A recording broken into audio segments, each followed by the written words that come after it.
Hey, all you space cats. Welcome to the Black Hole Podcast, Season 7, Episode 20. I'm Mitch Miller, running for President of the United States. I am the most neutral person in the world, the most transparent, and I'm also a free market entrepreneur. Have you ever run into something in your life that doesn't make sense? Some process that's totally ridiculous, right? It's because stupid people have all the money and most of the power.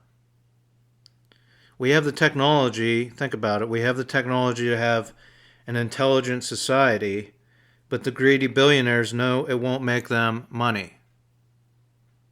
So they make it complicated and in a way that doesn't make sense. And the complicated aspect of it is so that politicians can make an argument for why things are the way they are.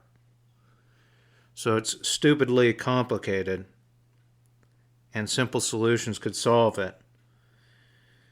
But stupid people have all the money, and intelligent people are serving your coffee and waiting tables because they didn't want to become part of the corporate system.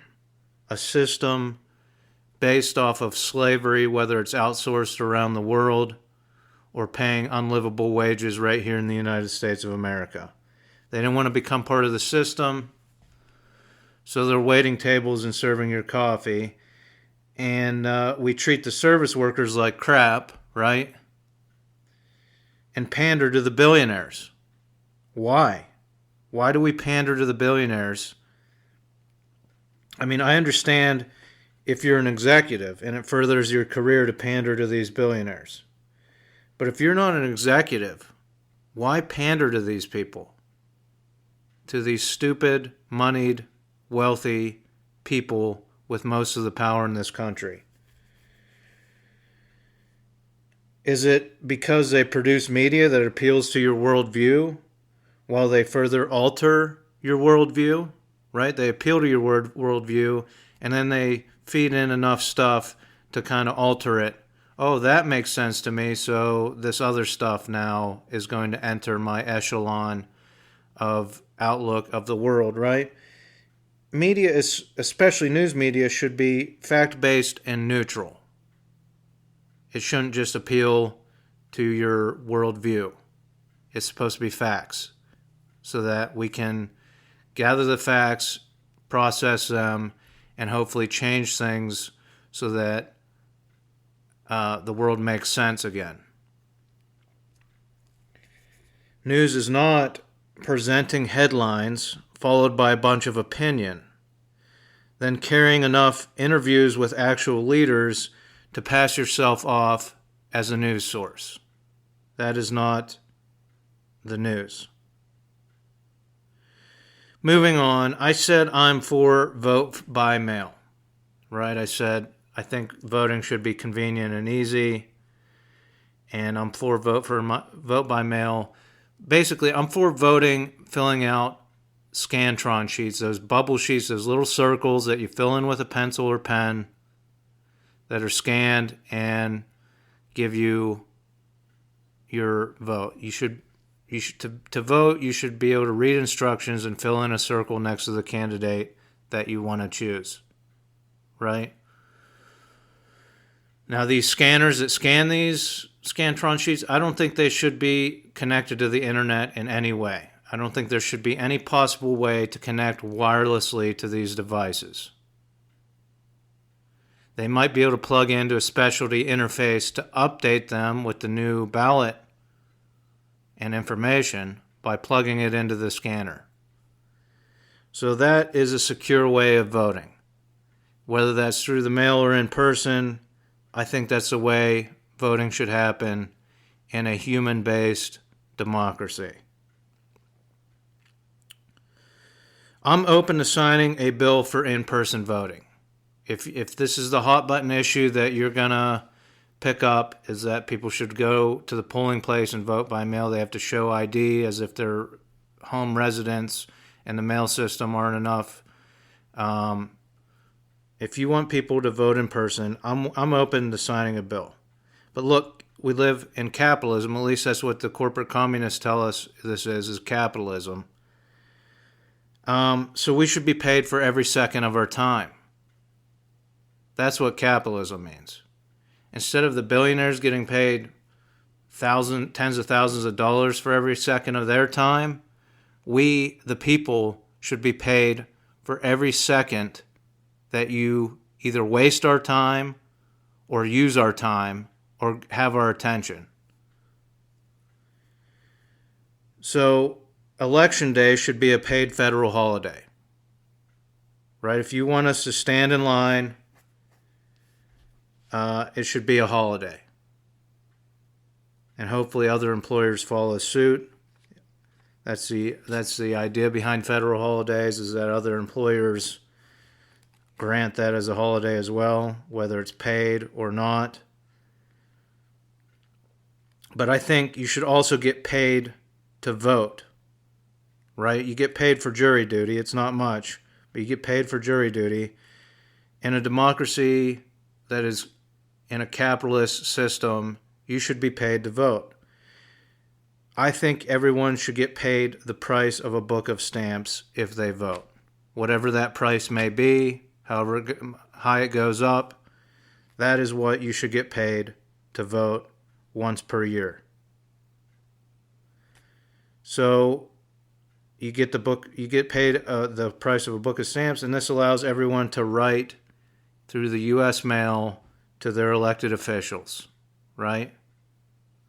You get the price of a book of stamps so that you can go buy a book of stamps and write to your elected officials. At least that's the concept, the idea behind what I'm proposing here with our voting system.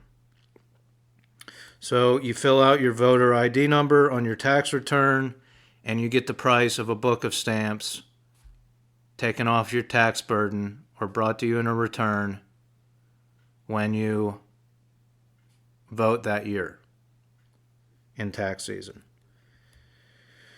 So I would be willing to sign a bill to those regards. If you want people to vote in person, give them a holiday and pay them to vote. Now, people that vote by mail should also get paid the book of stamps price too, I think. Everyone that votes. Now, I am for eliminating the electoral college. I think that true democracy is one brain, one vote. Now, I've heard arguments that, if we eliminate the electoral college, LA and New York will run the country, right? All these people, there's so many people there. They're going to run the country. It's still one person, one vote. Land can't vote. This electoral college is a carryover from the landowners that wrote the Constitution. And originally it was landed, only people with land could vote. This is what it's a carryover of.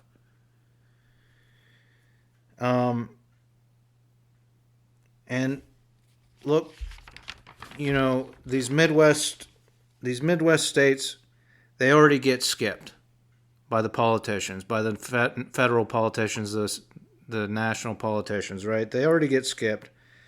I think that citizens would rather have money in their pocket than supporting the Electoral College. So if we eliminated the Electoral College, most of these flyover states, these Midwest states, flyover states they call it,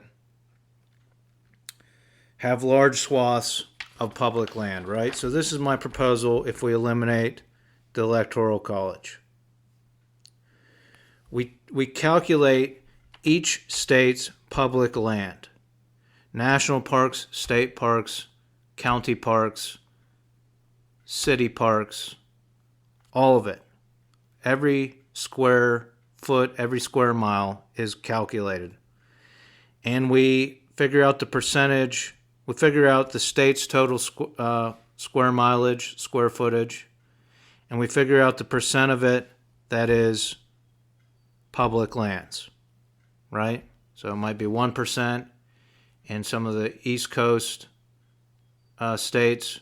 But out in the Midwest, it could be 5 or 10% public lands. 5 or 10% of their total land is public lands. So each year we figure out the percentage of the total public lands in that state, and all residents in that state get that percentage, the percentage of public lands. That percentage, they get it off their federal income tax. Right? So this favors these Midwest flyover states. So if your tax burden is 20%, federal tax, income tax is 20%, and the state you live in has 5%, 5% public lands, then you pay 15%. Now these public lands, states having more public lands, it's gonna incentivize states to make more public lands, and this is a job creator. Okay, studies have been done that the more public land there is, the more these companies can recruit and create jobs. People want places they can hike and see nature and be out in nature. Here's an excerpt I took from a Patagonia book. I'll just read the paragraph. During the last 40 years, rural western counties with more than 30% of the country's land base in federal protected status created jobs 4 times faster than rural western counties without federal protected lands.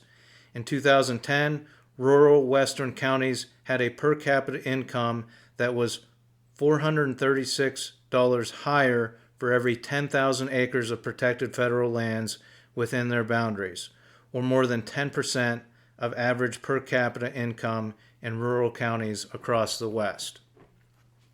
So not only is it going to create jobs, but it's going to increase income of citizens across the board. And that's why I think this is a good, I'd like to see this bill put forward for eliminating the electoral college while easing the tax burden, the income tax burden on individuals based off of the percentage of public lands in that state. So again, what these Midwest and these flyover states lose in perceived, which isn't real, perceived power in the electoral process, they'll gain an income tax, or they'll gain an income because their taxes will go down. And look, these Midwest states, these middle of the country states, I don't like to call them flyover. That's what the media calls them. They're middle of the country states. These politicians know that these states have cheaper media markets, and they're rural. A lot of them are rural and cheaper media markets, and they can bombard these markets with manipulative ads and attack ads. And I don't want to be biased here, but people in cities are less manipulated by these attack ads because there's less exposure, right? These are high dollar markets. They can't afford to put out this misinformation, attack ads, or whatever in these markets as frequently. And the frequency of seeing this stuff does affect how people react and how people vote. So that's my proposal for eliminating the electoral college. We base it off of public lands, lower everyone's taxes, and I'd like to see this bill. I would definitely sign this bill or any bill combining any of these election processes. So I just want to end by talking about the national debt. Now, I'm for lowering or eliminating the national debt. I'm open to that. I myself am fiscally neutral. I only carry a mortgage debt. I don't carry any personal debt in my personal life. I have a mortgage. I still have 15 years on that in collaboration with my spouse. Now, we have to consider the thing. I'm for lowering and eliminating the national debt, but the thing we have to consider is how much national debt stabilizes other developing nations, right? They buy our debt, their banking system buys our debt, and it helps their banks know that there's going to be a steady payment from the United States paying off interest and making payments on our debt. This allows banks to stabilize their investments, to stabilize, hypothetically, the economy of developing nations. So national debt can be a tool to help stabilize world economies. And we have to be open to that. We have to realize that, right? So again, I'm for bringing manufacturing back to the United States and all the supply chain accompanied with that. And I think every nation should do that. But as far as our banking sector, if we can use national debt as a tool to stabilize other countries for the next 50 years until we're all on a stable footing, I'm open to that.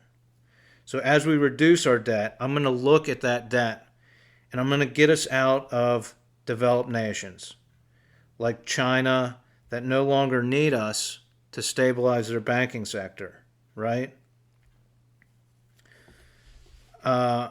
So these nations that for the past 40 years have built their economy up and they bought our debt, I would reduce the debt by getting out of those countries, getting our debt out of those countries, and keeping bonds and things like that in developing nations like Africa, nations in Africa, South America, things like that. But I would also put conditions on these things, like transparency in the government, using the Periscope platform, things like that, to stabilize these countries so that we don't have immigration problems. So thanks for listening. Vote for me. And until next time, I wish you peace, prosperity, and homeostasis.